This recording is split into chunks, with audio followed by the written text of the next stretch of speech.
Hola a todas, a todos y a todes.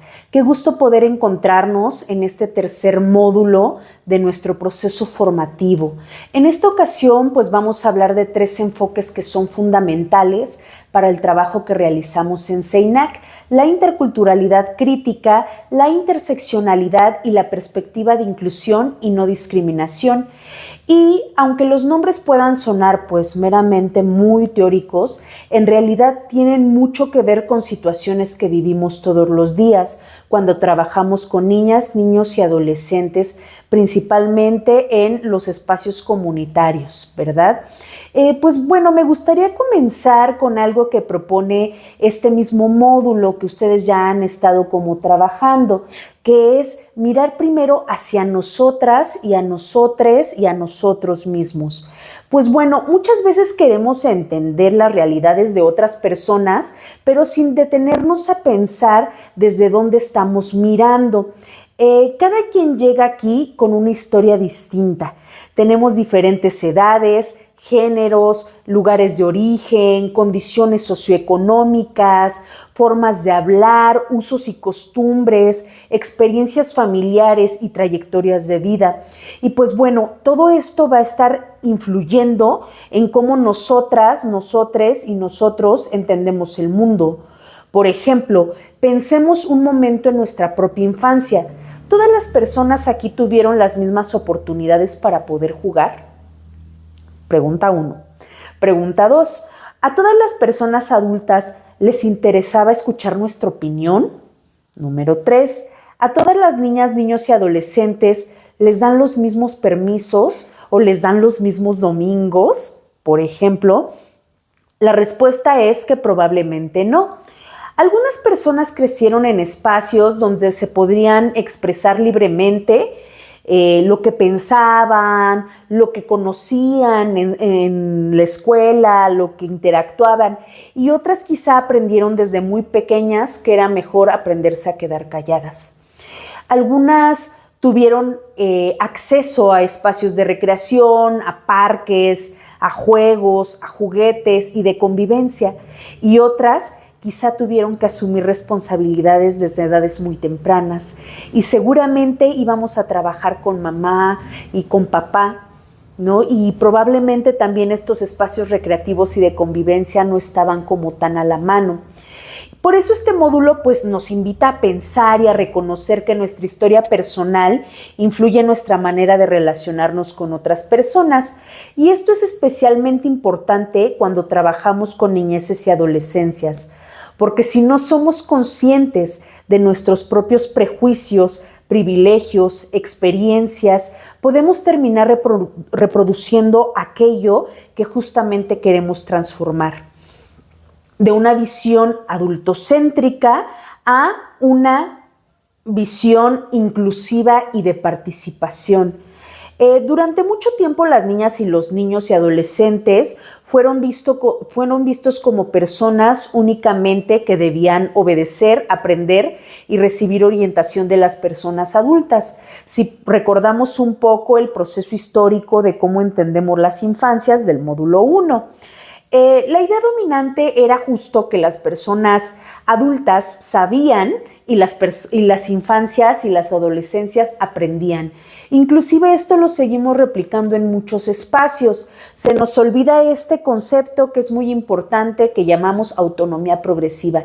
Es decir, que las niñas, los niños y los adolescentes van a ir aprendiendo conforme su etapa del desarrollo y conforme su proceso de desarrollo cognitivo, principalmente en terminologías y en procesos, pero esto no quiere decir que no comprendan y que no entiendan y que necesariamente siempre requieran la orientación de personas adultas. Quizá necesitan más procesos de acompañamiento y que potencialicemos sus procesos de participación. Entonces, que las personas adultas hablan y las infancias escuchan, ¿no? Que las personas adultas deciden y las infancias y las adolescencias obedecen. Sin embargo, desde algunos elementos de sociología de la infancia surge una mirada distinta. Existen 2 autores por ahí que siempre nos gusta citar, que es Allison James y Alan Porut, quienes plantean que la infancia justamente no son solamente una etapa de preparación para la vida adulta. Las infancias y las adolescencias tienen valor por sí mismas. Las niñas, niños y adolescentes son personas que en realidad participan activamente en sus familias, en sus escuelas, en sus comunidades y por lo tanto en la construcción de las realidades sociales. Esta idea transforma profundamente nuestra forma de abordar a niñas, niños y adolescentes, porque entonces ya no se trata de trabajar para las niñeces, se trata de trabajar con las niñas, niños y adolescentes, ¿no?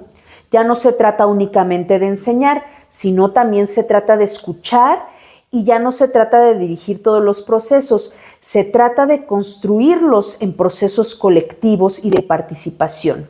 En este sentido, Ligbel nos recuerda algo muy importante, que participar no significa únicamente estar presente. Participar significa tener oportunidades reales para expresar ideas, colaborar y formar parte de las decisiones que afectan nuestra vida.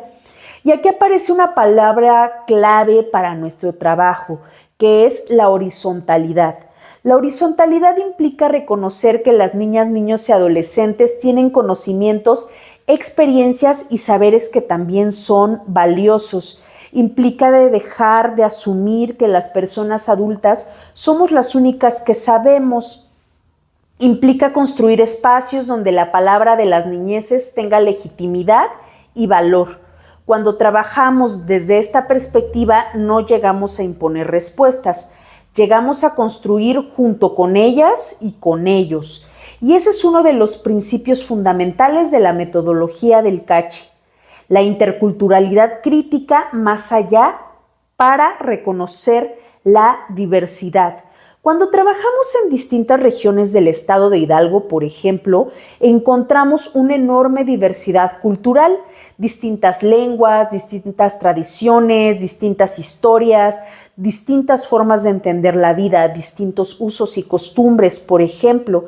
Sin embargo, la interculturalidad crítica nos invita a ir más allá de simplemente reconocer que existen culturas diferentes. Wallace, por ejemplo, señala que la diversidad cultural no puede entenderse únicamente como algo que es bonito y algo folclórico, ¿no? Ahora que está mucho de moda eso de ir a los pueblitos mágicos, ¿no? También debemos reconocer en este sentido de la interculturalidad que históricamente han existido desigualdades, exclusiones, racismo, relaciones de poder entre estos distintos grupos sociales. Por eso la interculturalidad crítica no consiste únicamente en convivir con la diferencia. En realidad consiste en construir relaciones basadas en la igualdad, el respeto mutuo y el aprendizaje compartido. Implica cuestionar aquellas estructuras que históricamente han privilegiado a unos grupos por encima de otros. ¿Y qué significa esto para nuestro trabajo comunitario con niñas, niños y adolescentes? Y acaba nuevamente una reflexión que es muy importante. ¿Será lo mismo trabajar con una niña, niño o adolescente de la ciudad de Pachuca a trabajar con una niña, niño o adolescente de Tulancingo, de Acatlán, de Tecozautla? No lo sé. Tendríamos que cuestionarnos toda esta diversidad cultural, ¿no? Entonces, el trabajo desde la interculturalidad crítica significa reconocer que el conocimiento, los saberes, el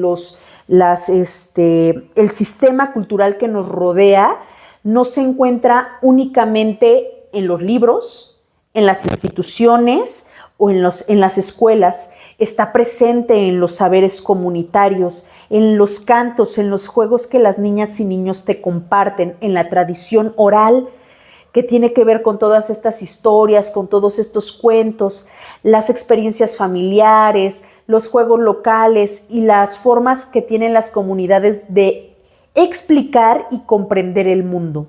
Desde la metodología de Cachiverano, esto implica que nosotras, las personas cachicuatas, no lleguemos a enseñar desde una posición de superioridad ética, moral, sino que es llegar a dialogar, es llegar a escuchar, es llegar a aprender junto con la comunidad. Interseccionalidad es comprender la complejidad de las experiencias. Y pues bueno, otro enfoque que también es muy importante, además del tema de la interculturalidad, para trabajar desde contextos diversos, es el concepto de interseccionalidad. Es un concepto que fue desarrollado por Kimberly Crenshaw para explicar las diferentes formas de desigualdad y discriminación, las cuales no actúan por separado. Las personas vivimos múltiples interseccionalidades al mismo tiempo. Interseccionalidades o condiciones. ¿Cuáles son estas? Nuestra edad, nuestro género, nuestra situación económica, nuestra pertenencia cultural, nuestras capacidades, nuestro contexto comunitario, que también, pues bueno, todos estos elementos se van a estar entrecruzando en nuestras realidades. O sea, no simplemente desde el ámbito de la interculturalidad es desde el lugar desde donde me estoy parando y desde donde me he construido, sino que también tendríamos que brincar en nuestro trabajo con niñas y niños el tema de la interseccionalidad, que es ver todas estas condiciones que rodean a la persona, ¿verdad? Género, edad, contexto comunitario, situación económica, situación de clase, capacidades, etcétera, ¿no? No existe una sola forma de vivir la infancia, no existe una infancia universal, no es lo mismo una niña y niño de México a una niño adolescente de Europa o de Estados Unidos. ¿Por qué? ¿No? Pues justo por este tema de las interseccionalidades, ¿no? Cada niña, niño o adolescente vive una experiencia meramente particular y comprender esto es fundamental para el trabajo comunitario porque nos ayuda a evitar generalizaciones, nos ayuda a reconocer que las problemáticas afectan de manera distinta a las diferentes niñeces y adolescencias y nos ayuda a entender que las oportunidades también no se distribuyen de manera igual para todas y todos.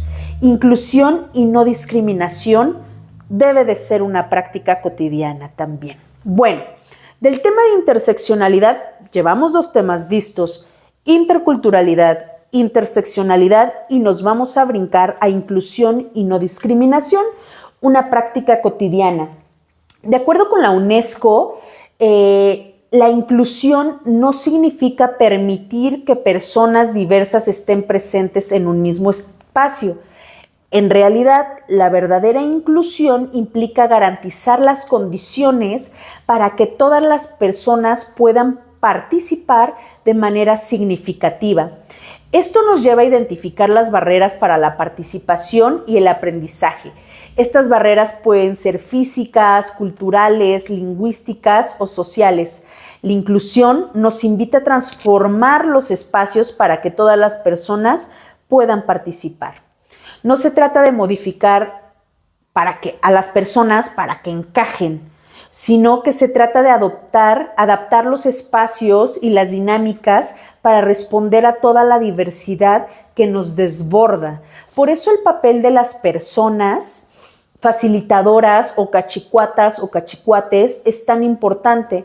Desde nuestro rol podemos contribuir a construir espacios más seguros, más respetuosos y más inclusivos.